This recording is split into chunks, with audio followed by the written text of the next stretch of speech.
Hello everyone, कैसे हो आप सब? I hope everything going great and welcome to the revision series of indirect taxes, जहां पे आज हम डिस्कस करने वाले हैं मस्त एक छोटा chapter, tax invoice credit and debit note. ऐसे चैप्टर इतना ज्यादा इंपॉर्टेंट नहीं है, बट इस चैप्टर के रेफरेंसेस दूसरे चैप्टर्स में आते हैं। जैसे टाइम ऑफ सप्लाई तो आप पढ़ ही नहीं सकते जब तक आपको ये चैप्टर नहीं आता। कुछ छोटे बड़े पॉइंट्स है ई इनवॉइसिंग को लेके, डायनेमिक क्यूआर कोड को लेके, जो कभी कभी एग्जाम में टेस्ट हो जाते हैं। तो considering this as a B category chapter, let us quickly wind up in a super fast manner. Right ma'am. तो सबसे पहले टैक्स इनवॉइस रेज कौन कर सकता है? मैम, टैक्स इनवॉइस मतलब ऐसा इनवॉइस जिसके थ्रू हम लोग टैक्स कलेक्ट करने वाले हैं। तो टैक्स कलेक्ट करने का पावर तो सिर्फ एक रजिस्टर्ड पर्सन के पास है, which means only a registered person जो टैक्सेबल गुड सर्विसेज सप्लाई कर रहा है वो एक टैक्स इनवॉइस इशू कर सकता है। या तो फिर मैम एक रजिस्टर्ड पर्सन जो किसी अनरजिस्टर्ड पर्सन से आरसीएम वाले गुड्स सर्विसेज रिसीव कर रहा है, तो उसे भी टैक्स भरना है, पर सप्लायर अनरजिस्टर्ड है तो वो शायद इनवॉइस इशू नहीं कर पाएगा। इसलिए me being a registered recipient, मुझे क्या करना पड़ेगा? सेल्फ इनवॉइसिंग करना पड़ेगा। सो एक रजिस्टर्ड पर्सन ही सबसे पहले टैक्स इनवॉइस इशू कर सकता है, अनरजिस्टर्ड नहीं करेगा। रजिस्टर्ड या तो खुद टैक्सेबल गुड सर्विसेज दे रहा है या किसी अनरजिस्टर्ड से ले रहा है जिसके ऊपर उसको आरसीएम भरना पड़ जाएगा, तो वहां पे टैक्स इनवॉइस इशू हो जाएगा। Starting with section number 31, read with rule 47। क्या मैम टैक्स इनवॉइसेस को इशू करने के लिए कोई लास्ट डेट होती है क्या? ऑफ कोर्स, लेट अस से मैम जनवरी में मुझे कॉल आया कि अरे अप्रैल में बर्थडे है, एक केक बना के डिलीवर करना है। मैंने बोला ओके। ऑर्डर आया जैन में, थोड़ा सा मैंने क्या कर लिया मैम, एडवांस ले लिया फरवरी में। मैम 31 मार्च को रात को 11:45 को मैंने केक निकाला ताकि एग्जैक्ट 12 बजे 1 अप्रैल की बर्थडे थी सामने वाले को पहुंच जाए। लेकिन मैम थोड़ा सा 12:1 12:2 हो गया, 1 अप्रैल के दिन कस्टमर को ये केक रिसीव हुआ, उसके बाद मई में उसने मुझे बैलेंस पेमेंट दिया। मैम इतनी सारी डेट्स इन्वॉल्व हो गई, मुझे टैक्स इनवॉइस एक्चुअली कौन सी डेट तक इशू कर देना चाहिए था वो हम समझेंगे सेक्शन 31 के अकॉर्डिंग। तो जब भी आप गुड्स को सप्लाई करते हो, टैक्सेबल गुड्स को सप्लाई कर रहे हो, तो सिंपली एक क्वेश्चन पूछना है कि क्या नॉर्मल सप्लाई है या कंटिन्यूअस सप्लाई है। कंटिन्यूअस सप्लाई मतलब जैसे कि आप पाइपलाइन से ऑयल सप्लाई कर रहे हो, वो चलता ही रहेगा चलता ही रहेगा। या फिर मैम न्यूज़पेपर का सप्लाई है तो एवरी डे भी सप्लाई है न्यूज़पेपर। तो ऐसे केस में हम क्या बोलेंगे कि देखो एवरी टाइम जब भी हम आइटम को डिलीवर कर रहे हैं तब तब इनवॉइस इशू करना हमारे लिए प्रैक्टिकली पॉसिबल नहीं है। तो अगर हम इस तरीके से कंटिन्यूअस तरीके से गुड्स का सप्लाई करते रहते हैं, तो आप क्या करो, एक सक्सेसिव स्टेटमेंट या पेमेंट होगा कि मान लो मैम आज एक पाइपलाइन से कंटिन्यू मुझे ऑयल रिसीव हो रहा है, तो ऐसे केस में या तो कस्टमर सामने से 10-15 दिन 20 दिन 1 महीने में पेमेंट करके सेटल करता होगा, या तो फिर सप्लायर थोड़े थोड़े टाइम में एक स्टेटमेंट दे देता होगा कि भाई पिछले 10 दिन में इतना लीटर ऑयल आया, पिछले 20 दिन में इतना लीटर ऑयल आया, तो इतना अमाउंट बन रहा है एटसेट्रा। दोनों में से जो भी पहले हो जाए तब तक मैक्सिमम आपको टैक्स इनवॉइस इशू कर देना है।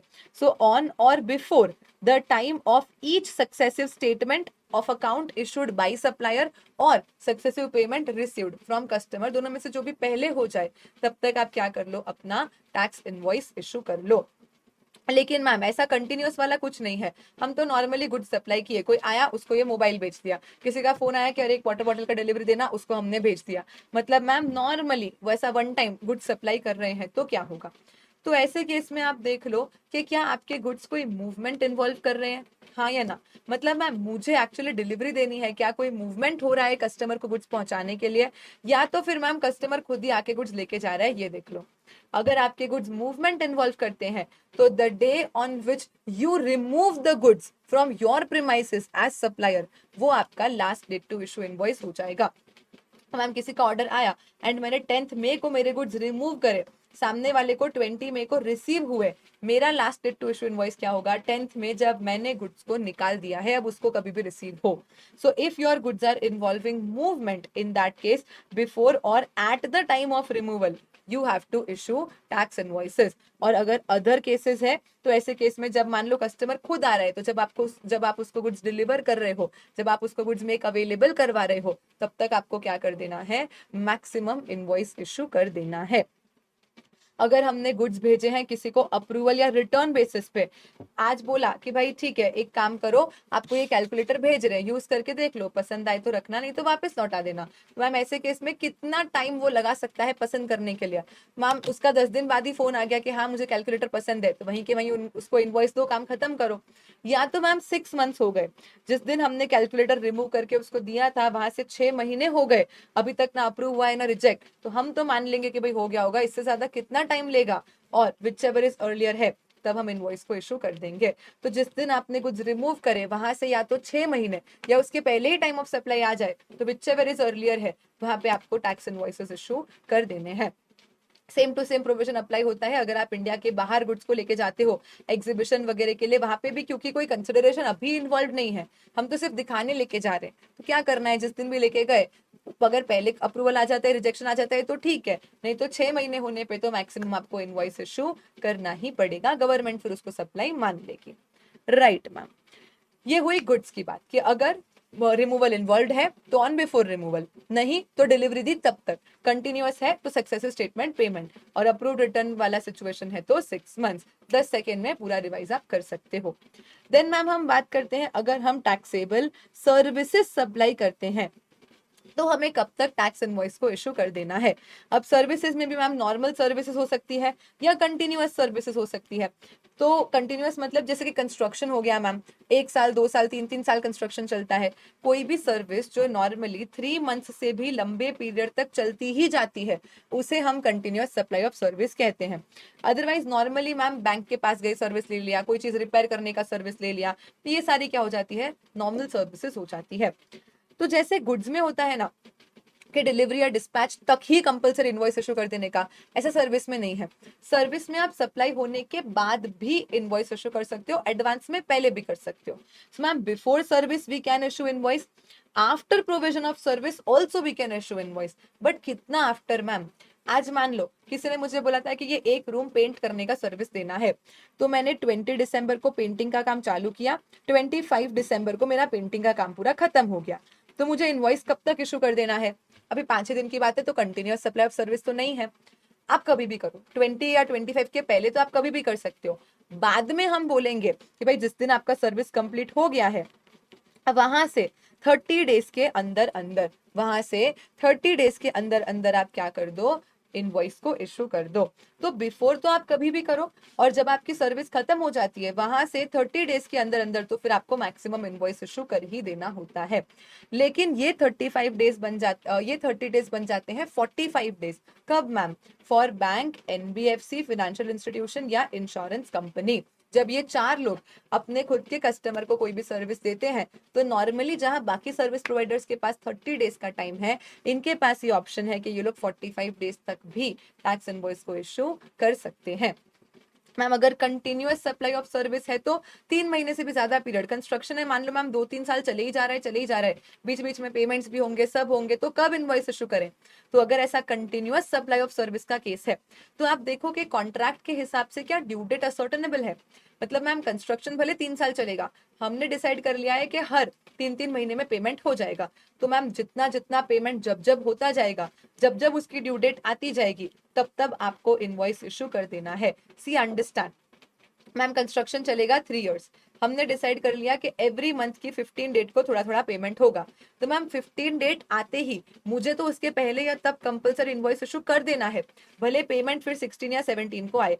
इट इज नॉट जब एक्चुअल पेमेंट आ रहा है तब इनवॉइस इशू करोगे क्या? नहीं मैम, अगर आपको ड्यू डेट पता है तो इंतजार किसका है, ड्यू डेट के दिन तक ही कंपलसरी इनवॉइस को इशू कर देना है।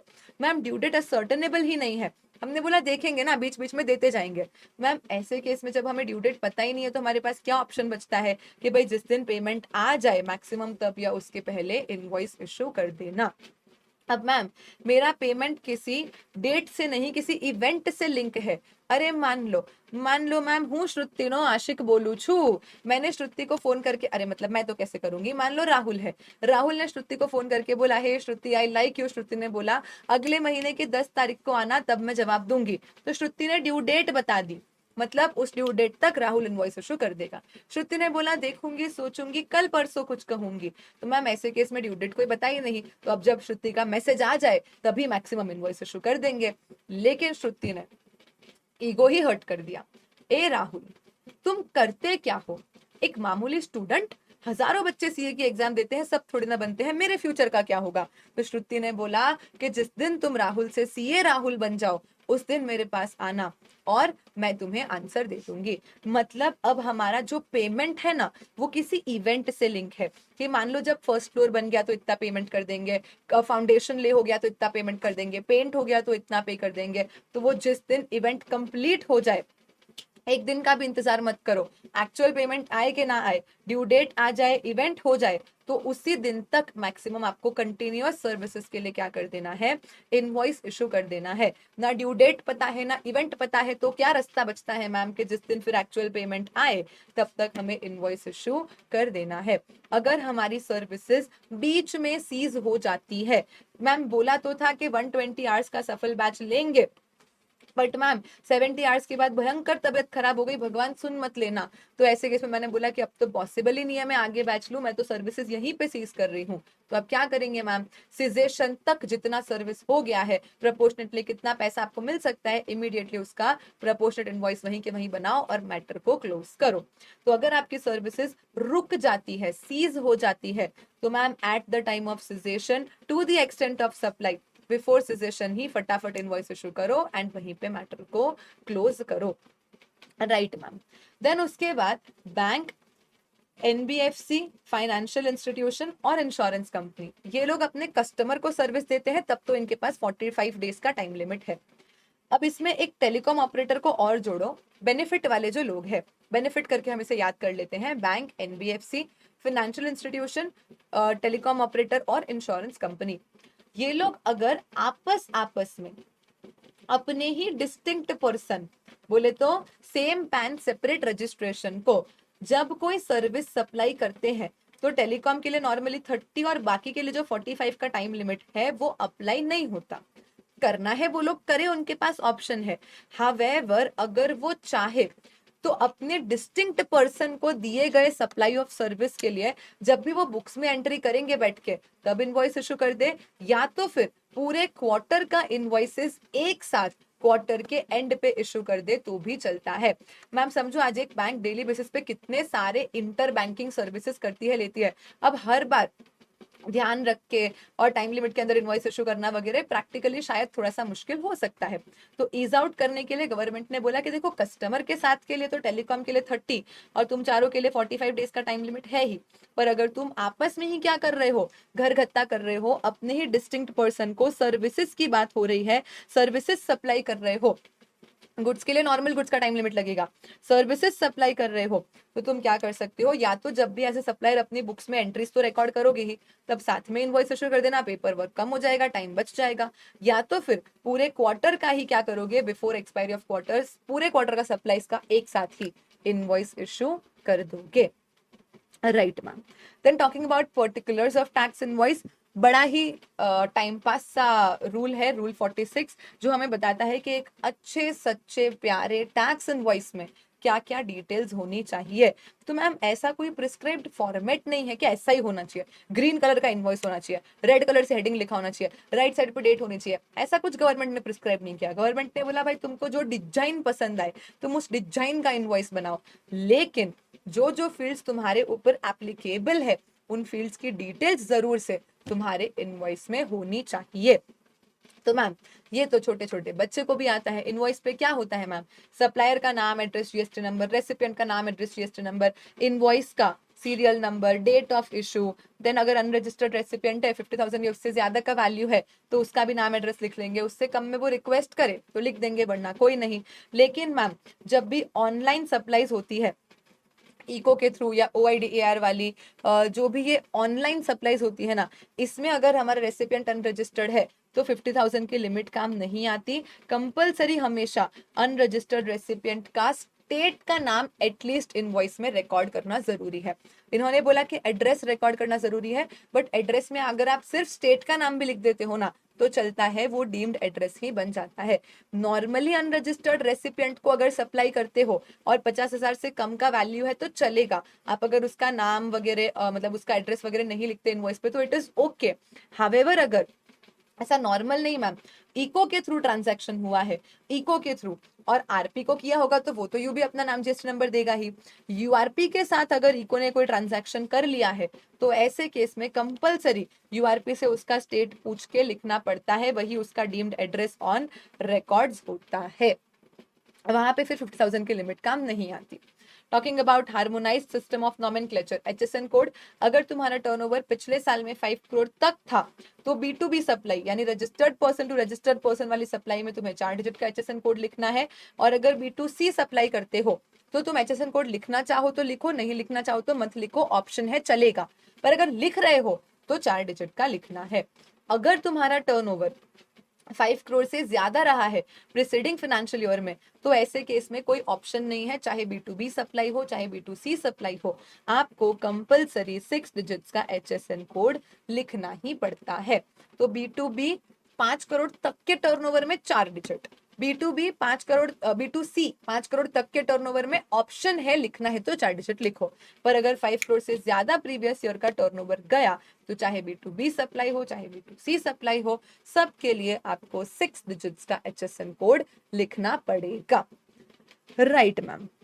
इसके अलावा आपके गुड्स का डिस्क्रिप्शन, क्वांटिटी, आपका ये गुड्स का जो भी स्टैंडर्ड यूनिट ऑफ मेजरमेंट होता है, टैक्सेबल वैल्यू, टैक्स का अमाउंट, टैक्स का rate, total value, RCM applicable है क्या, place of supply, E invoicing के कुछ अगर प्रोविजंस है तो एटसेट्रा एटसेट्रा, यही सारी चीजें आपको एक अच्छे सच्चे प्यारे टैक्स इनवॉइस में लिखनी रहती है। अगर आप गुड्स सप्लाई करते हो तो आप ट्रिप्लिकेट कॉपीज में इनवॉइस इशू करोगे, ओरिजिनल रेसिपिएंट की, डुप्लीकेट ट्रांसपोर्टर की, ट्रिप्लिकेट सप्लायर की। अगर आप सर्विसेज सप्लाई करते हो तो ट्रांसपोर्टर होगा नहीं तो मैम 2 ही कॉपीज बनेगी, एक रेसिपिएंट की एक सप्लायर की। एक्सपोर्ट करते हो तो भी वही सिंपल सेम मैम, अब एक्सपोर्ट विद पेमेंट भी हो सकता है और विदाउट पेमेंट भी हो सकता है। इनवॉइस के ऊपर लिख देना कि किस टाइप का आप एक्सपोर्ट कर रहे हो, ये सब इतना कोई इंपॉर्टेंट नहीं है। Then moving on to special cases under section 31(3). Special cases में सबसे पहले हम पढ़ते हैं रिवाइज्ड टैक्स इनवॉइस के बारे में। अब ये रिवाइज्ड टैक्स इनवॉइस क्या बोलता है? मान लो मैम आज 16 जुलाई 2025, लेट्स अज्यूम टुडे 16 जुलाई 2025 मेरा टर्नओवर 20 लाख रुपीस एक्सीड हो गया है। मैं आज ही लायबल हो गई हूँ जीएसटी में रजिस्ट्रेशन लेने के लिए।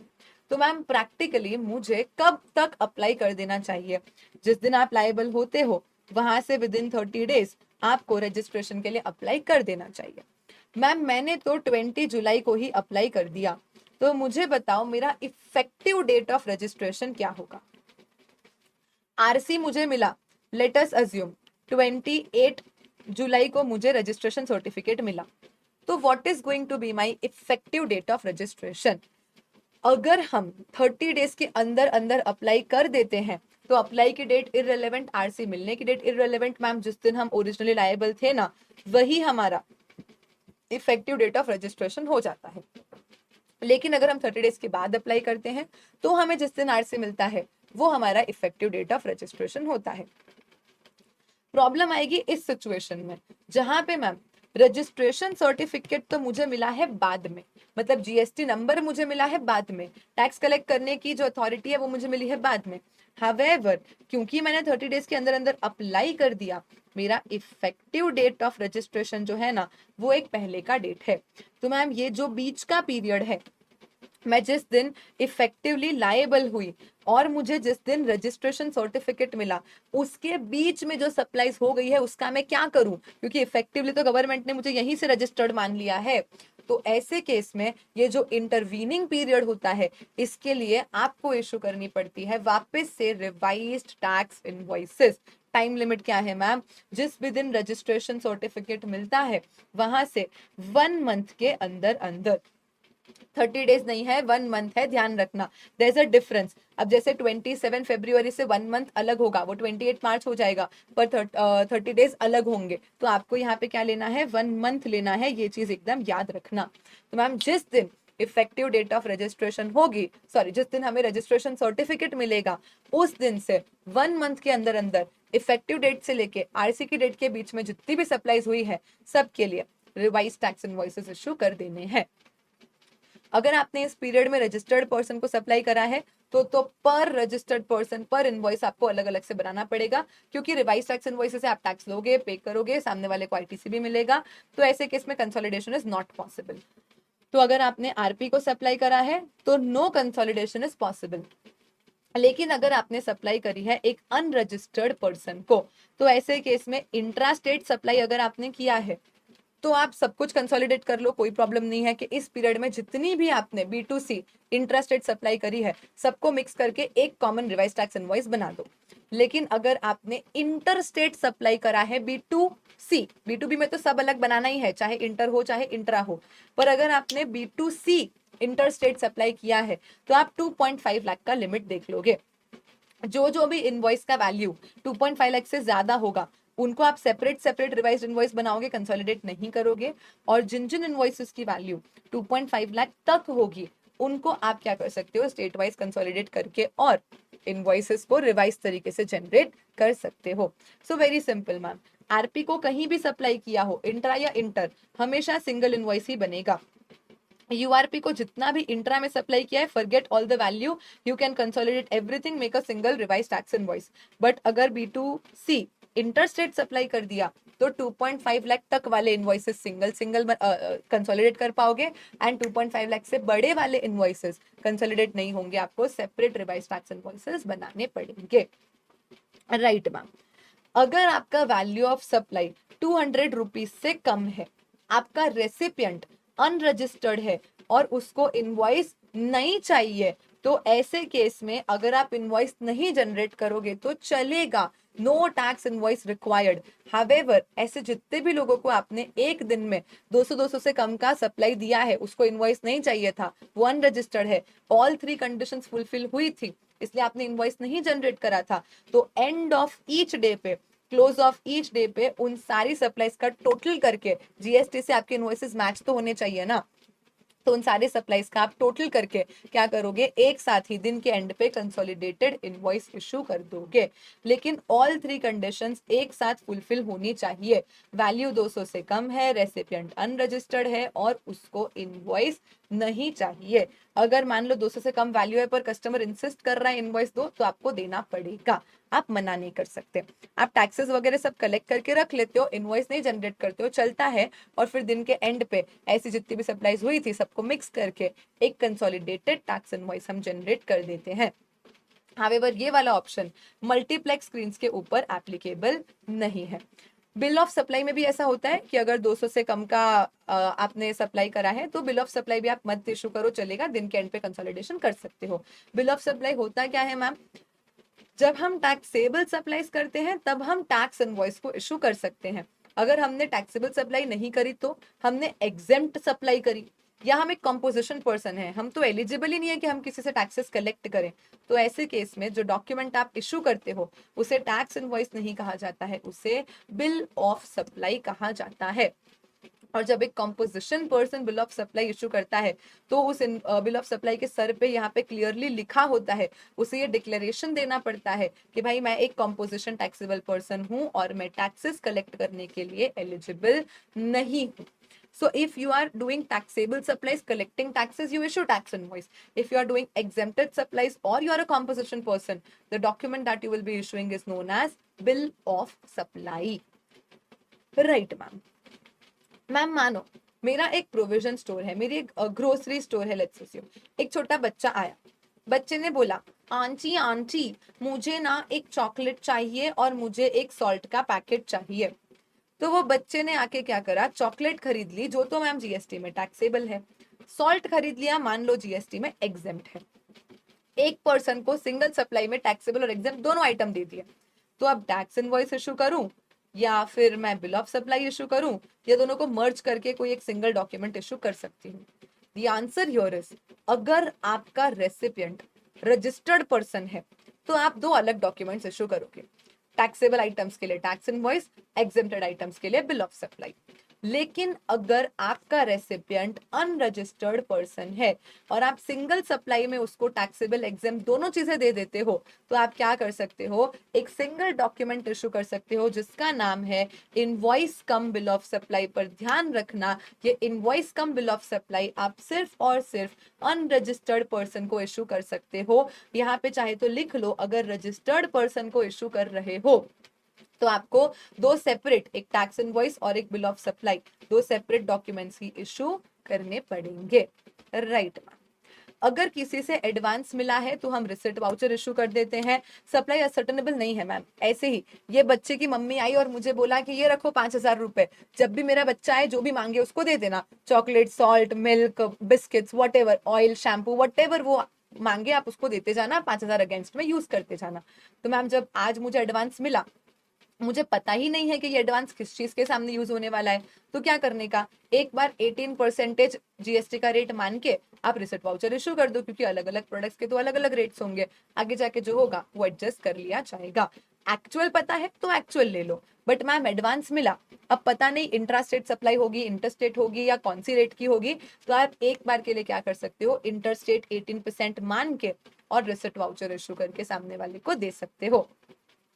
फॉर सम रीजन मैम हम रिसिट वाउचर के सामने कभी कोई सप्लाई किए ही नहीं, कस्टमर एडवांस देके गया, 5 महीने बाद आया और बोला कि नहीं नहीं मुझे कुछ नहीं लेना, लाओ मेरा एडवांस वापस दे दो। मतलब मैंने ना तो कोई गुड सर्विसेज सप्लाई करी एडवांस के अगेंस्ट, ना कोई इनवॉइस इशू किया, तो क्या करना है, आप एडवांस क्या करोगे, सामने वाले को रिटर्न कर दोगे। और रिटर्न करते टाइम आपको एक डॉक्यूमेंट जनरेट करना पड़ता है जिसका नाम है रिफंड वाउचर। तो जब एडवांस मिलता है तो हम रिसिट वाउचर इशू करते हैं, अगर हमें एडवांस वापस देना पड़ता है कभी तो हम क्या कर लेते हैं, रिफंड वाउचर को इशू कर देते हैं। राइट मैम, ये पॉइंट जो मैंने आपको रिवीजन लेक्चर के स्टार्टिंग में बताया था कि अगर एक अनरजिस्टर्ड पर्सन किसी रजिस्टर्ड पर्सन को क्या कर देता है मैम, टैक्सेबल सप्लाईज कर देता है, जहां पे इस रजिस्टर्ड पर्सन को रिवर्स चार्ज मैकेनिज्म भरना पड़ता है, तो क्योंकि सप्लाई तो टैक्सेबल है पर सप्लायर अनरजिस्टर्ड है तो वो तो टैक्स इनवॉइस जनरेट नहीं कर पाएगा, तो रेसिपिएंट क्या कर लेगा मैम, खुद से ही सेल्फ इनवॉइसिंग कर लेगा। कितने दिन में करना है मैम उसको, जिस दिन उसको ये गुड्स सर्विसेज रिसीव हो जाए वहां से 30 डेज के अंदर अंदर ये जो रेसिपिएंट है जो रजिस्टर्ड है वो क्या करेगा, सेल्फ इनवॉइसिंग कर लेगा, इंक्लूडिंग ऐसे सप्लायर्स जो सिर्फ और सिर्फ टीडीएस पर्पस के लिए ही रजिस्टर्ड होते हैं। राइट मैम, और आरसीएम कौन से सेक्शन में आता है मैम, सिर्फ और सिर्फ 9(3) और 9(4) में, दो ही सेक्शंस है जहां पे आरसीएम की डिटेल्स प्रिस्क्राइब करी गई है जीएसटी में। तो अगर 9(3) या 9(4) वाला कोई भी सप्लाई होता है जहां सप्लायर अनरजिस्टर्ड है, रेसिपिएंट रजिस्टर्ड है, तो रेसिपिएंट क्या कर लेगा, आरसीएम भरने के लिए सेल्फ इनवॉइसिंग कर लेगा। टाइम लिमिट याद रखेंगे, with in 30 days from the receipt of good services और बोथ। ठीक है। पेमेंट वाउचर क्या बोलता है, जब भी आप आरसीएम रिलेटेड किसी को कोई भी पेमेंट देते हो तो आप पेमेंट वाउचर इशू कर दोगे। तो जब भी मैंने मेरे सप्लायर को कोई पेमेंट किया, चाहे वो रजिस्टर्ड हो चाहे वो अनरजिस्टर्ड हो, मैंने आरसीएम वाली गुड्स या सर्विसेज रिसीव करी जिसके अगेंस्ट मैंने पेमेंट करा सप्लायर को, तो उस टाइम पे मुझे क्या कर देना है, एक पेमेंट वाउचर इशू कर देना है। बाकी अगर आपने कोई फ्रॉड करा है, सीजर है, कॉन्फिस्केशन है, कुछ है, उसके चलते आगे जाके आपको कभी इनवॉइसेस या डेबिट नोट्स इशू करने पड़ जाते हैं, तो उनका कभी आपको आईटीसी नहीं मिलता। इसलिए आप वैसे इनवॉइसेस पे क्लियरली इनवॉइस के यहाँ पे मेंशन कर दोगे कि भाई ये इनवॉइस फ्रॉड वगैरह के कारण बाद में इशू करी गई है, इसीलिए इसका जो इनपुट टैक्स क्रेडिट है, आईटीसी है, वो एडमिसिबल नहीं है, ऐसा आपको क्लियरली इनवॉइस के ऊपर मेंशन करना पड़ता है। बराबर मैम। टॉकिंग अबाउट डिलीवरी चालान, ये कब इशू होता है मैम, जब मेरे गुड्स मूव होते हैं। जब मेरे गुड्स क्या होते हैं मैम, मूव होते हैं पर सप्लाई नहीं हो रहे। हाइला मैम ऐसा कैसा, मान लो कि मैं गोल्ड बेचती हूँ, अब किसी ने बोला कि हम ऐसे कैसे गोल्ड परचेस कर लें, पहले हमें देखना पड़ेगा। मैंने बोला चलो ठीक है 10-15 नेकलेसेस भेज रही हूँ, देख लो, पसंद करके बताना, जो पसंद आए वो रख लेना। तो मैंने मेरे गुड्स को मूव किया, पर क्या 10 के 10 नेकलेस बेच दिए, नहीं मैम, तो टैक्स इनवॉइस तो इशू नहीं कर सकते। पर गुड्स मूव कर रहे हैं तो ईवे बिल के साथ कोई तो हमें डॉक्यूमेंट चाहिएगा। चलो गोल्ड के लिए ईवे बिल नहीं लगता, सेपरेट चीज है, नॉर्मल गुड्स की बात हो रही है, कोई तो डॉक्यूमेंट चाहिए, गोल्ड के लिए भी हमें कोई तो डॉक्यूमेंट चाहिएगा। So what document we are going to issue here? और डिलीवरी चालान। तो सिंपली समझो जहां जहां आप इनवॉइसेस नहीं इशू कर सकते लेकिन आपके गुड्स मूव हो रहे हैं तो आप क्या इशू कर दोगे मैम? हम डिलीवरी चालान को इशू कर देंगे। सीरियली नंबर्ड होता है, वन मल्टीपल सीरीज, और ट्रांसपोर्टेशन के टाइम पे इसे इशू किया जाता है। मान लो लिक्विड गैस सप्लाई करा तो मैम थोड़ा गैस तो रास्ते में उड़ जाएगा, तो एग्जैक्ट क्वांटिटी ऑफ गैस जो कस्टमर को रिसीव होगा हमें नहीं पता, तो हम एक बार डिलीवरी चालान के साथ मूव कर देते हैं गैस को। जब वहां पहुंच जाएगा जो क्वांटिटी होगा अकॉर्डिंगली टैक्स इनवॉइस इशू कर देंगे। या जॉब वर्क के लिए गुड्स भेजे, अदर देन सप्लाई के लिए गुड्स भेजे, ऐसा कुछ भी है तो आप डिलीवरी चालान के बेसिस पे गुड्स को मूव करोगे, सप्लाई हो जाएगा तो इनवॉइस इशू कर दोगे। और ई वे बिल में भी इस चीज को मेंशन कर दोगे कि भाई ये जो गुड्स है ये इनवॉइस के साथ नहीं डिलीवरी चालान के साथ मूव हो रहे हैं। एक कॉपी कंसाइनी की, एक ट्रांसपोर्टर की और एक कंसाइनर की। सप्लायर रेसिपिएंट नहीं बोल सकते क्योंकि सप्लाई नहीं हुआ है, इसलिए कंसाइनर कंसाइनी बोलते हैं। एक एक कॉपी इनके पास रहेगी और एक ट्रांसपोर्टर के पास। Right ma'am. और कहाँ कहाँ पे काम आ सकता है डिलीवरी चालान? मान लो मैम मुझे 100 कुर्सी का, 100 चेयर का एक साथ ऑर्डर मिला है। हाथी राजा आओ बैठो कुर्सी पर, कुर्सी बोली चटर पटर। तो मान लो मैम 100 चेयर्स का हमें क्या मिला है? एक साथ ऑर्डर मिला है। अब इतना बड़ा व्हीकल नहीं है हमारे पास कि हम 100 चेयर एक साथ भेज दे, तो हमने क्या करा मैम 25 चेयर का लॉट्स बना के और सामने वाले को डिलीवरी दी। तो 100 चेयर्स आज एक साथ तो गई नहीं, तो वो पूरे का तो फिर मैम इनवॉइस एक बार तो जनरेट हो जाएगा, लेकिन मैं मूव करूंगी। मान लो ऑफिसर ने मुझे रास्ते में पकड़ लिया, वो बोलेगा इसमें 100 लिखा है, इसमें तो 25 ही है तुम्हारी गाड़ी में, बाकी 75 चेयर्स कहाँ है? What do I answer? ऐसे केस में डिपार्टमेंट बोलता है एक काम करो, आप 4 लॉट में गुड्स को मूव करने वाले हो ना, फर्स्ट लॉट मूव करोगे उसके पहले पूरा फुल 100 चेयर का इनवॉइस आप जनरेट कर लो। अब एक एक लॉट के साथ उस इनवॉइस का कॉपी भेजते जाओ और डिलीवरी चालान भेजते जाओ 25 चेयर का। एंड लास्ट लॉट जब जाएगा तब डिलीवरी चालान के साथ ओरिजिनल इनवॉइस भी भेज देना। मतलब जब मेरे goods knockdown situation, complete knockdown, semi knockdown, lots, installments में जाते हैं तो हम इनवॉइस पूरा इशू करके रख लेते हैं, पर हर कंसाइनमेंट के साथ हम इनवॉइस का कॉपी और क्या भेजते हैं? डिलीवरी चालान भेजते हैं। और फिर लास्ट लॉट जब जाता है तब हम पूरा ओरिजिनल इनवॉइस भेज देते हैं। बाकी मान लो हमारे गुड्स अप्रूवल रिटर्न बेसिस पे जा रहे हैं, आर्टिस्ट गैलरी को अपनी पेंटिंग सिर्फ एग्जीबिशन के लिए देने भेज रहे हैं, ऐसी सप्लाई के अलावा कोई भी चीजें होती है पर गुड्स मूव होते हैं तो हम क्या करेंगे? डिलीवरी चालान को इशू कर देंगे। Right ma'am. रूल 54 हमें कुछ सप्लायर्स के बारे में बताता है, जो कैसा भी डॉक्यूमेंट इशू कर दे चलेगा, हम उसको टैक्स इनवॉइस मान लेंगे। मतलब ऊपर जो हमने एक अच्छे सच्चे प्यारे टैक्स इनवॉइस के पर्टिकुलर्स पढ़े थे, वो अगर ये लोग ना भी फॉलो करे तो चलता है, इनका इशू किया गया कोई भी डॉक्यूमेंट इनवॉइस बराबर होगा। जैसे कि मल्टीप्लेक्स स्क्रीन, मूवी देखने जाते हो, छोटा सा टिकट देते हैं, वही डीम्ड इनवॉइस है। पैसेंजर ट्रांसपोर्ट, गुड्स ट्रांसपोर्ट, छोटी चिट्ठी देते हैं, छोटा टिकट देते हैं, वही डीम्ड इनवॉइस है।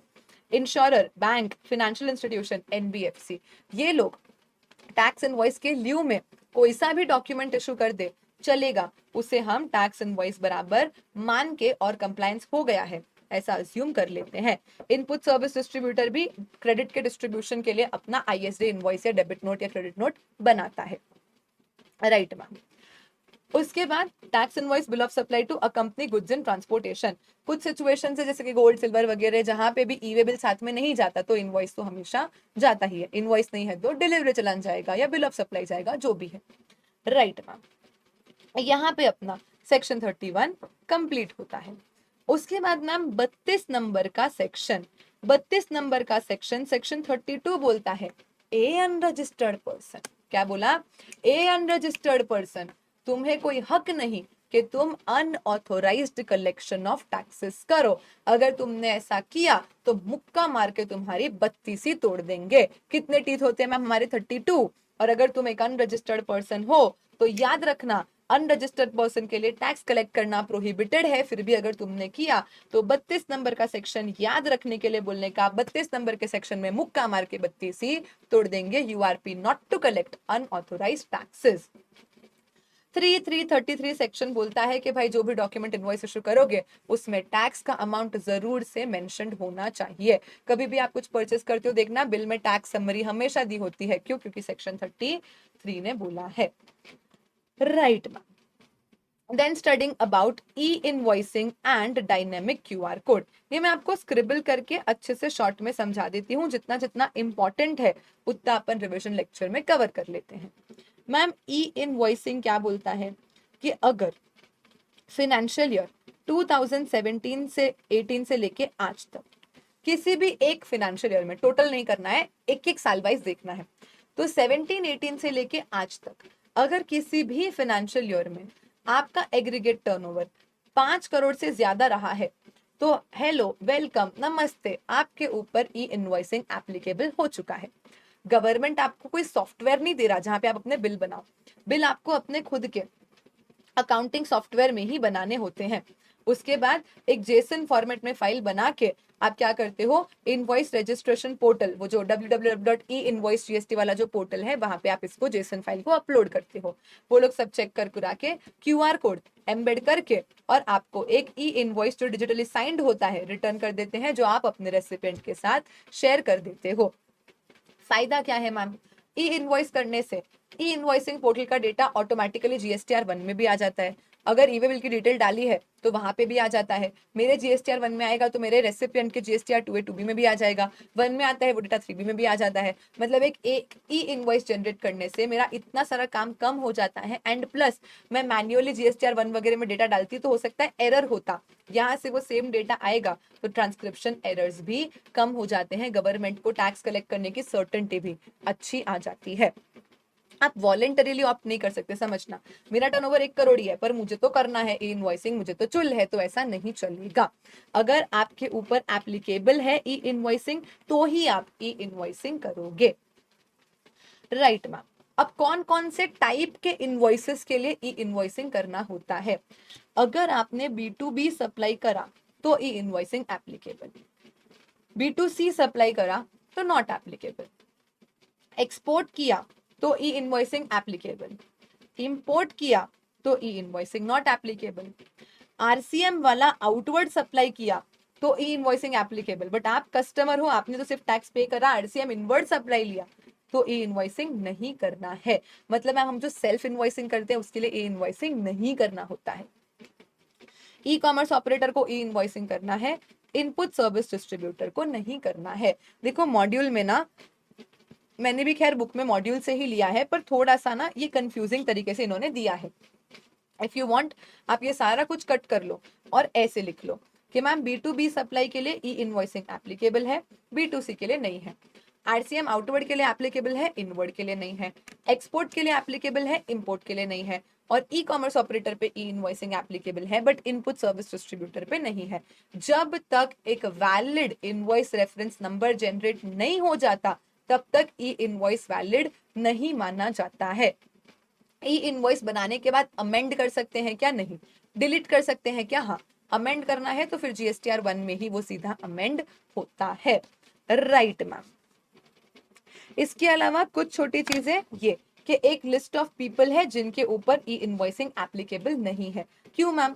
ई इनवॉइस बनाने के लिए आपको एक स्कीमा के हिसाब से, INV 01 स्कीमा के हिसाब से अपना इनवॉइस जनरेट करना पड़ता है। लेकिन ma'am bank, NBFC, insurance company, financial institution, goods transport, passenger transport, multiplex screen, इनको तो ऊपर आपने बोला था ना कि कैसे भी डॉक्यूमेंट में इनवॉइस चलेगा, कोई भी डॉक्यूमेंट चलेगा। तो मैम फिर ये लोग कैसे करेंगे इनवॉइसिंग? बराबर है। मतलब इनका टर्नओवर 5 करोड़ हो, 500 करोड़ हो, 1000 करोड़ हो, इनको ई इनवॉइसिंग नहीं करना है। SEZ यूनिट को नहीं करना है, SEZ डेवलपर को करना है। गवर्नमेंट डिपार्टमेंट और लोकल अथॉरिटी, इनका टर्नओवर चाहे कितना भी होने दो, इनके ऊपर e invoicing is not applicable. Right ma'am. अगर TDS वाले लोगों को सप्लाई करा तो जो खाली TDS पर्पस के लिए रजिस्टर्ड है तो भी ई इनवॉइसिंग तो एप्लीकेबल होता ही है नॉर्मली, क्योंकि सारी B2B सप्लाई के लिए एप्लीकेबल होता है। बराबर मैम। QR कोड एक ई इनवॉइस के अंदर एम्बेड होके हमें मिल जाता है। Then one more thing we understand, that is dynamic QR code.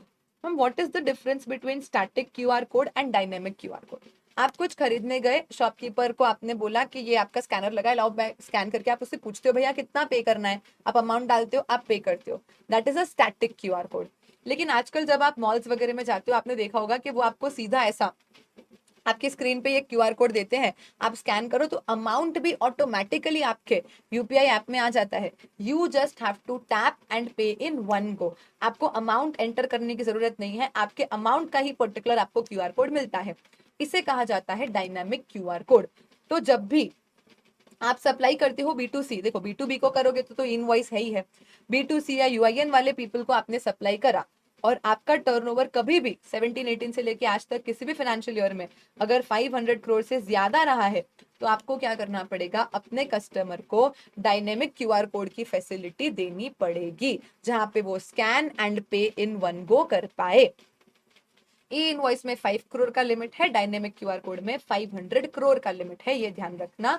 वहां पे B2C सप्लाईज के लिए नहीं होता ई इनवॉइसिंग, और डायनेमिक क्यूआर कोड B2C के लिए ही या यूआईएन वाले लोगों के लिए ही होता है।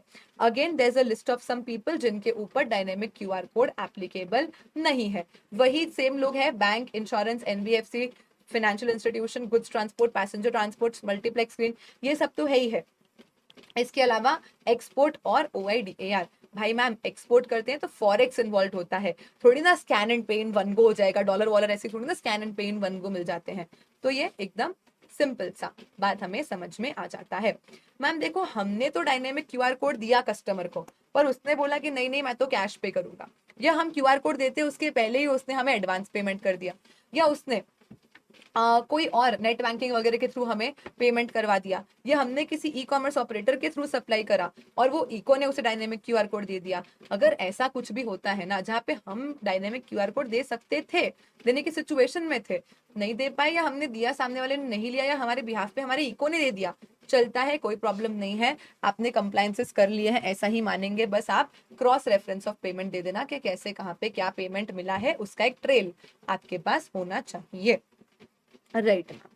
And moving on to the last section for the chapter, which is section number 34, credit note and debit note. जब जब हमें हमारा किया हुआ सेल घटाना है, हम क्रेडिट नोट इशू करेंगे। जब जब हमें हमारा किया हुआ sale as in taxable value या टैक्स का अमाउंट कुछ भी बढ़ाना है, तो हम डेबिट नोट इशू करेंगे। जितना बड़ा टैक्सेबल वैल्यू उतना बड़ा टैक्स, उतना गवर्नमेंट हैप्पी। तो अगर आप डेबिट नोट इशू करते हो, government is happy happy happy, इसलिए इसका कोई लास्ट डेट नहीं है। क्रेडिट नोट में आप बोलते हो कि अरे गवर्नमेंट सॉरी सॉरी सेल नहीं, सेल रिटर्न हो गया, कस्टमर को कम क्वांटिटी मिली इसलिए उसने मुझे क्या बोला, क्रेडिट नोट इशू करने को बोला, अब मुझे कम पैसा मिलेगा तो मैं गवर्नमेंट को कम जीएसटी भरूंगी, तो government is not going to be happy. इसीलिए जिस भी फाइनेंशियल ईयर के पर्टेनिंग आपका इनवॉइस है, वो साल खत्म होने के बाद 30 नवंबर या तो फिर actual date of filing annual return whichever is earlier है, ये आपका last date to issue credit note हो जाता है। क्रेडिट नोट इशू करने के लिए हमारे पास लास्ट डेट है, पर डेबिट नोट में गवर्नमेंट इज तो हैप्पी हैप्पी हैप्पी, इसीलिए कोई लास्ट डेट नहीं। Done. 40 minutes and we complete the entire chapter of tax invoice credit and debit note. Hope आप लोगों को मजा आया हो, सब कुछ समझ आया, याद भी हुआ। If yes, then do not forget to like the video, drop a comment, share it with your friends, enemies, colleagues, everyone. ऐसे मस्त मस्त रिविजन्स के लिए हम मिलते रहेंगे YouTube पे। Till then, take care and bye bye everyone.